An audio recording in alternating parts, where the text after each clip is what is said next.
भयमुक्त रस्ता द्या प्रसाद भोईर. भयमुक्त रस्ता द्या अन्यथा जलसमाधी. दूरशेत रस्त्यावर होणाऱ्या अवजड वाहनांच्या वाहतुकीमुळे ग्रामस्थांना होणाऱ्या त्रासामुळे आज जलसमाधी आंदोलन. उद्धव बाळासाहेब ठाकरे गटाचे प्रसाद भोईर यांनी दूरशेत ग्रामस्थांना जाहीर पाठिंबा दिला आहे. यावेळी बोलताना त्यांनी सांगितले की इथल्या ज्या दगडखाणी आहेत, क्रेशर आहेत, यांचा फटका दूरशेत गावकऱ्यांना मोठ्या प्रमाणात होत आहे. पूरग्रस्त दगडग्रस्त गाव असताना सुद्धा मोठ्या प्रमाणात दगड क्रेशर खाणी या भागामध्ये आहेत. ओव्हरलोड वाहतूक या रस्त्यावरून मोठ्या प्रमाणात होत आहे. वारंवार शासनाला पत्र आणि निवेदन देऊन सुद्धा प्रशासन गप्प का? प्रशासन याकडे लक्ष देऊन सक्त कारवाई करावी व भयमुक्त रस्ता या दूरशेत ग्रामस्थांना मिळावा याकरता प्रसाद भोईर यांनी आज त्या ग्रामस्थांना जाहीर पाठिंबा दिला आहे. यावेळी ते म्हणाले की मी सदैव आपल्या पाठीशी आहे.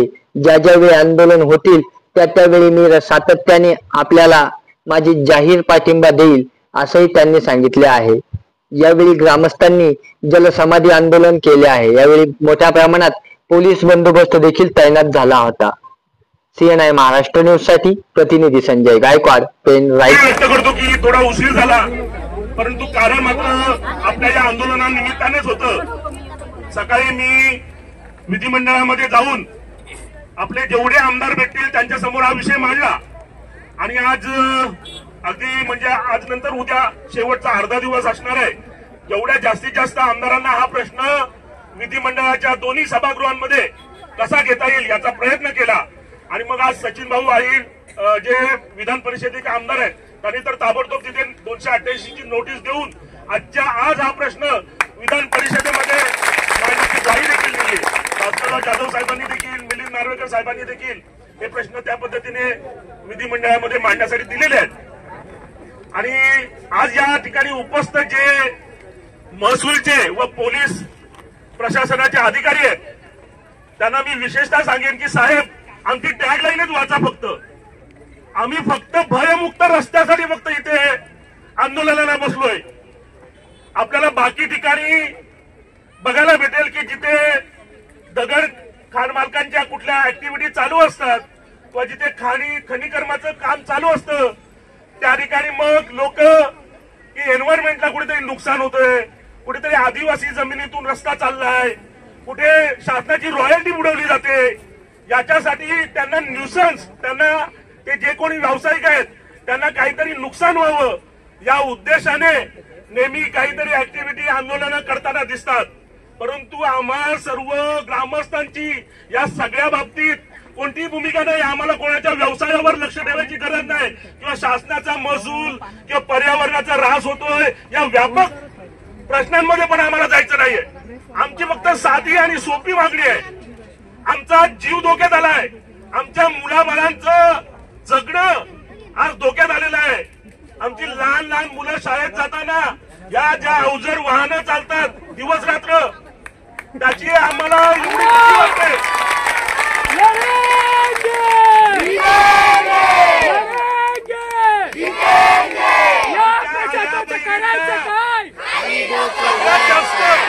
जे काही भीती असते ती जी कामावर आमची मुलं बाळं जातात किंवा शाळेमध्ये जी मुलं आमची शिकायला जातात लहान लहान, ते सुखरूप घरामध्ये येतील का? आज एकच प्रश्न आम्हाला भेडसावतोय आणि त्यासाठीच म्हणून आम्ही आज रस्त्यावर उतरलोय.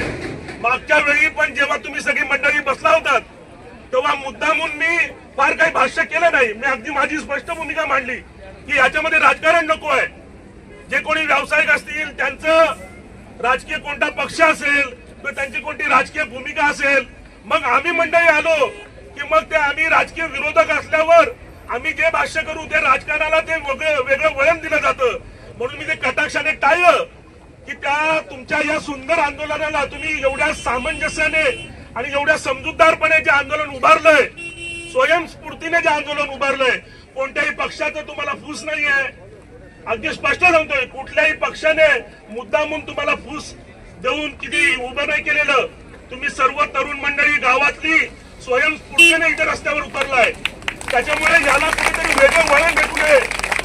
तुम्हाला कल्पना आहे की राजकीय विरोधकांना असं निमित्त लागतं आपल्या विरोधकाला डिवचण्याचं किंवा त्याला कुठेतरी नुकसान होईल अशा पद्धतीने, परंतु आम्ही देखील ती समंजसतेची भूमिका घेतली होती आणि मुद्दामून त्याला राजकीय वळण भेटणार नाही हा देखील प्रयत्न केला होता। परंतु गेले काही दिवस हा जो काही शासन प्रशासनाकडून जे काही आम्हाला ट्रीटमेंट मिळते, आमच्या ग्रामस्थांना ट्रीटमेंट मिळते, फक्त पानं पुसण्याचं काम केलं जातंय, फक्त आश्वासनं दिली जात आहेत आणि म्हणूनच आज आम्ही हिरेला भेटलोय। साहेब, आम्ही अभिमानाने सांगतो की आमचा रायगड जिल्हा हा काही तो बीड जिल्हा नाहीये की जिथे कोणी यावं दबावत तिथल्या ग्रामस्थांना तिथल्या नागरिकांना नारावं, एवढा आमच्या रायगड जिल्ह्यावर अजून ती वेळ आलेली नाहीये। परंतु पहिल्यांदाच मला हे बघायला भेटतंय की इथले लोकप्रतिनिधी सर्वसामान्यांच्या जीवाशी खेळतायत आणि त्यांना त्याची काहीही पर्वा नाहीये। तेव्हा मात्र मला त्यांना आठवण देऊन बिलकुलच आठवण द्यायची आहे करून की आम्ही एसीजेड सारखे मोठे प्रकल्प ज्यांच्या खिशामध्ये जो अगदी आपल्या खिशामध्ये अनेक आमदार घेऊन फिरतो अशा अंबानीला आम्ही नडलो आणि त्याला आम्ही पळवून लावलो। तर अशा आमदारांची आम्हाला भीती बाळगण्याची गरज नाहीये आणि म्हणूनच आम्ही सगळेजण अगदी हिरेला पेटून आज जलसमाधी आंदोलन घेण्यासाठी इथे उतरलोय। शासन आणि प्रशासनाला माझी एवढीच विनंती आहे, साहेब आमचा हा टाहो या तुमच्या शासनापर्यंत पोहोचवा आणि आमचं जेन्युन आहे, कारणच जेन्युन आहे, आमचं जीवन धोक्यात आलंय, ते फक्त वाचवायची जबाबदारी तुमची पण देखील आहे, प्रशासन म्हणून तुमची देखील पहिली जबाबदारी आहे। आणि म्हणून मी तुम्हाला सगळ्यांना सांगतो की आपली ही लढाई अजून मोठी राहणार आहे, आपल्याला कदाचित कायदेशीर लढाई देखील लढायला लागेल, त्या दृष्टीने देखील आपण सगळ्यांनी प्रयत्न केले पाहिजे। सर्व राजकीय पक्ष व संघटनांना विनंती आहे की असा लढा उभा करूया की गोरगरिबांना रुग्णवाहिका व उपचार तरी वेळेवर मिळतील। CNN महाराष्ट्र न्यूज साठी ग्रामपंचायतीचा अधिकार आहे की त्या रस्त्यावरून जो ग्राम रस्ता असतो त्याच्यावरून कोणती वाहनं चालली पाहिजेत आणि त्या कोणत्या वाहनांना कशा प्रकारे जाण्याची परवानगी दिली पाहिजे ग्रामपंचायतीचा अधिकार असतो।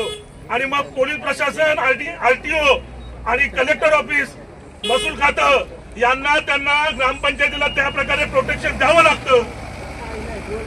त्याच्यामुळे आपल्याला सगळ्यांना या कायदेशीर लढाईची देखील तयारी करावी लागेल।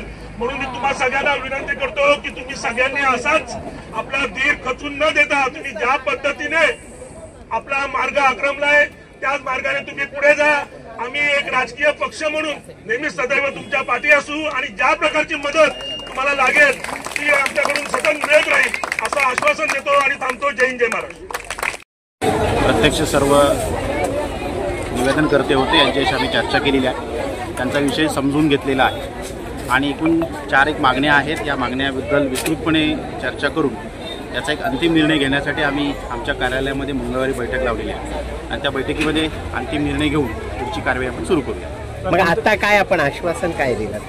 आश्वासन जे रस्त्याच्या अनुषंगानं त्यांचा जो विषय आहे तर तो आपल्याला प्रायोरिटीनं सोडवायचा आहे आणि तो विषय आम्ही मंगळवारच्या बैठकीमध्ये आढावा बैठक जी आहे त्या बैठकीमध्ये आम्ही सोडवू। तर 4 मागण्या कोणत्या आहेत? 4 मागण्या ज्या रॉयल्टीच्या अनुषंगानं पहिला जो मुद्दा होता की रितसर परवानगी आहेत किंवा कसं, तर महसूल विभागामार्फत अजूनही मी परत निश्चितपणे सांगतो की सर्व रितसर परवानग्या देण्यात आलेल्या आहेत, त्याच्यामध्ये कुठेही अनियमितता नाही। तरी परंतु त्यांचा जर काही आक्षेप असतील तर ते संबंधित सक्षम प्राधिकारी यांच्याकडे तो आक्षेप नोंदवू शकतील। त्यानंतर काही त्यांचा किल्ल्यांचा विषय होता, त्या संदर्भात पण त्यांचा जो अधिकार आहे त्यानुसार ते आक्षेप संबंधित प्राधिकरणाकडे नोंदवू शकतील। रस्त्याचा जो आत्ता बोललो तर तो रस्त्याचा विषय पण त्यामध्ये समावेश आहे, ज्याची आम्ही मंगळवारी बैठक घेणार आहोत, त्यामध्ये निश्चितपणे हा मार्ग सोडू। रस्त्याचा काय विषय आहे नक्की? रस्त्याचा विषय म्हणजे त्या ठिकाणी येणाऱ्या लोकांना त्या ठिकाणी त्रास होतो आणि त्यांना पर्यायी रस्ताची मागणी आहे, तर त्या संदर्भातला आपण या भागातले जे कशा पद्धतीने मार्ग काढू, निश्चितच मंगळवारी आपण त्यावर मार्ग ओव्हरलोड संदर्भात काय नाही, त्या संदर्भात पण मंगळवारी पूर्णतः आम्ही चर्चा घेऊ, कारण बैठक झाल्यावरच ह्याच्यामध्ये निश्चितपणे धोरण आपण निश्चित करू।